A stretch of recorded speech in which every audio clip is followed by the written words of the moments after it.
Throughout human history, certain moments have seemed to defy natural explanation. Battles won against impossible odds, soldiers saved from certain death by unseen forces, entire civilizations turning at critical junctures. Many faithful believers attribute these pivotal moments to the intervention of Saint Michael the Archangel, one of the most powerful spiritual beings in Judeo-Christian tradition. But what does the historical record actually tell us? And why do accounts of Michael's presence appear again and again across centuries, cultures, and continents? Saint Michael occupies a unique position in religious history.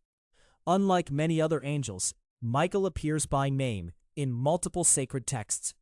The Book of Daniel describes him as the great prince who stands up for the children of your people. In the Book of Revelation, Michael leads God's army against the dragon in a cosmic battle. Jewish tradition calls him the protector of Israel. Islamic texts refer to him as Mikhail, the provider of nourishment for bodies and souls. But beyond these theological accounts, there exists a fascinating body of historical narratives claiming direct divine intervention through Michael's agency. One of the most compelling accounts comes from early Christian history, specifically from the siege of Constantinople in the year 620. The great Byzantine city faced overwhelming Persian and Avar forces. The walls were breached in multiple locations. Soldiers climbed the ramparts. Citizens prepared for the worst. Yet according to multiple contemporary sources, a figure appeared on the walls, clad in brilliant light. Soldiers reported seeing a warrior of superhuman proportions directing the defense. The enemy forces inexplicably retreated. Many historians dismiss this as legend, but the coincidence of the city's miraculous survival with accounts of Michael's presence sparked centuries of devotion throughout the Christian world. Another remarkable historical episode occurred during the 100 Years' War in medieval France. The kingdom faced annihilation by English forces. Towns fell, armies crumbled. Hope seemed lost entirely. Then a peasant girl named Joan of Arc emerged, claiming to hear voices from Michael and other saints. Whether perhaps the supernatural nature of her experience or not, the historical facts are extraordinary. Joan's military campaigns turned the tide of a century-long conflict. She freed dozens of French towns. Her presence seemed to galvanize an entire nation into action. After her capture and execution, her legacy inspired generations.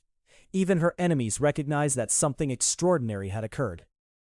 Military historians struggle to explain how an uneducated teenager with no formal training could orchestrate successful campaigns against seasoned English commanders. Joan herself insisted that Michael guided her every decision. The apparition tradition provides another layer of historical evidence. Numerous individuals throughout the centuries have reported direct encounters with Michael. These weren't mere visions or dreams, but experiences described as unmistakably real, with physical characteristics and specific messages. In 1516, a shepherd in Portugal reported encountering Michael, who instructed him to build a chapel. The location became a major pilgrimage site, and the shepherd's testimony influenced religious policy for generations. In 1604, Japanese Christians reported seeing Michael during a time of severe persecution. In 1917, multiple individuals in Fatima, Portugal, reported witnessing apparitions connected to Michael during the same period when reports of the Virgin Mary also emerged. These accounts share consistent elements despite originating from different cultures, languages, and historical periods. Military history provides perhaps the most intriguing category of evidence. Throughout the medieval period and beyond, soldiers reported encountering a mysterious warrior appearing at crucial moments in battle. The figure was invariably described as radiant, wielding a sword or spear of brilliant light. Importantly, these accounts appear not only in religious texts, but in official military records and the testimonies of commanders and soldiers who were not primarily motivated by religious fervor. During the Crusades, Multiple independent accounts describe a warrior of light appearing to Christian forces at pivotal moments. The accounts are so consistent that medieval commanders began to invoke Michael's name before battle as a tactical practice, believing his intervention could be sought through prayer and invocation. One particularly well-documented case involves the Battle of Lepanto in 1571. The Christian naval forces faced the Ottoman Empire's enormous fleet in a battle that would determine the future of Mediterranean Christianity. Outnumbered and outgunned, the Christian alliance seemed destined for defeat. Yet a dramatic reversal occurred during the battle. According to multiple accounts from different commanders, a burst of brilliant light appeared above the Christian fleet.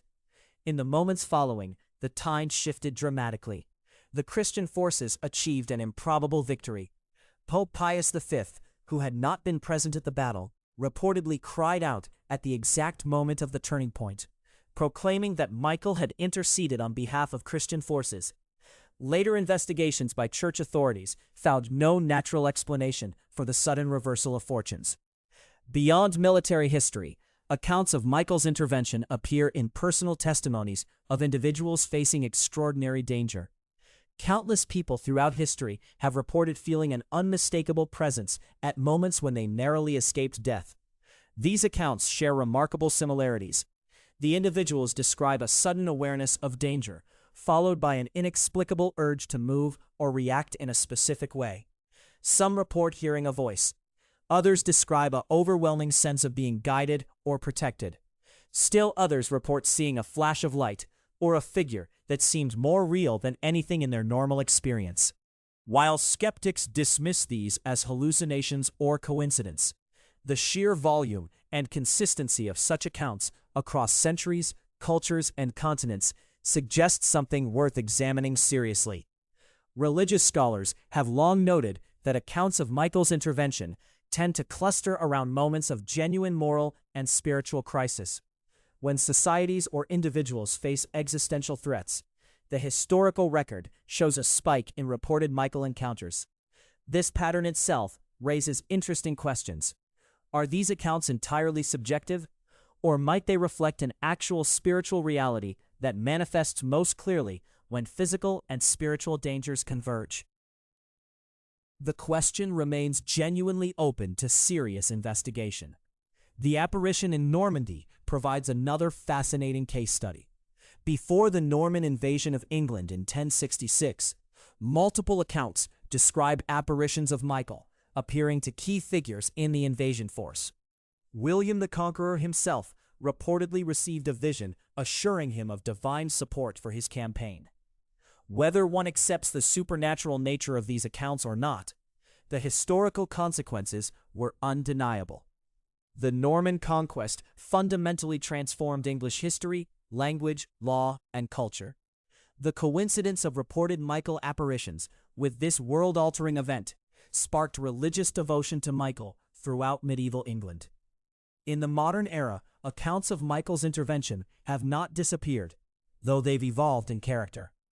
20th century testimonies tend to emphasize spiritual and moral guidance rather than dramatic military interventions. Survivors of concentration camps reported inexplicable experiences of protection. Individuals facing moral crises described a sense of divine guidance that changed the course of their lives. These modern accounts suggest that Michael's interventions may not be limited to dramatic historical moments, but may operate continuously in human affairs in ways that become visible only in personal testimony and spiritual experience. The theological implications of these historical accounts deserve careful consideration. If Michael does intervene in human history, the mechanism remains mysterious. One interpretation suggests that Michael operates at the intersection of spiritual and physical reality, able to influence events through means beyond ordinary causation. Another view emphasizes Michael as a symbol of divine will, appearing to human consciousness when individuals are spiritually receptive to divine purpose. Still other interpretations maintain that Michael represents an actual sentient being, capable of conscious choice and action in the temporal world. Archaeological and historical research has gradually validated many accounts previously dismissed as purely legendary.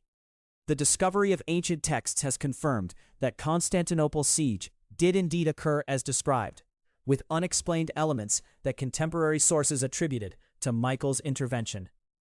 Medieval military records have proven accurate in details that earlier historians assumed were merely legendary embellishments. This pattern of gradual validation lends credibility to the broader body of Michael traditions, even when we cannot definitively prove supernatural intervention. The consistent characteristics of Michael across different cultural and historical accounts also merit attention. In Jewish tradition, Michael represents divine justice and protection. In Christian tradition, he embodies spiritual warfare and divine power. In Islamic tradition, he serves as a provider and sustainer. Yet despite these different emphases, all traditions describe Michael as a being of extraordinary power, unwavering commitment to divine purposes, and particular concern for human beings facing dire circumstances. The remarkable consistency of this portrait across independent cultural traditions suggests either a shared historical source or actual contact with a being whose character is genuinely consistent across time and cultures. One of the most significant modern investigations into Michael's historical role came through the work of religious historians examining the parallels between Michael apparitions and documented historical turning points. Researchers found that in almost every case where major historical transformations occurred against apparent odds, contemporary accounts report Michael-like figures or experiences. This pattern is too consistent to dismiss as mere coincidence, yet too varied in cultural expression to attribute solely to shared cultural transmission. The question of what explains this remarkable pattern remains open to serious scholarly investigation. Final consideration must address why Michael's interventions seem to follow certain patterns.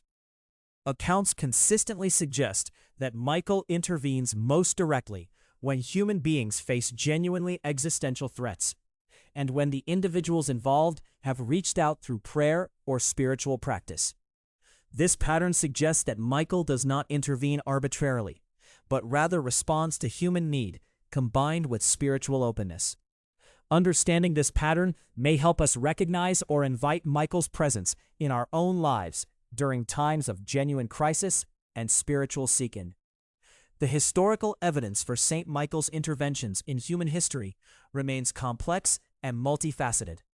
While skeptics will continue to demand material proof that supernatural intervention cannot provide, the accumulated testimony of centuries, the remarkable consistency of accounts across cultures, and the demonstrable correlation between reported Michael appearances and documented historical turning points suggest that his presence in human affairs is far more than merely legend. Whether understood as literal angelic intervention or as manifestation of divine power through human consciousness, Michael's role in human history appears genuine, significant, and ongoing. As we face our own moments of crisis and decision, the historical record suggests that Michael remains available to those who recognize their need and reach out through sincere prayer and spiritual dedication.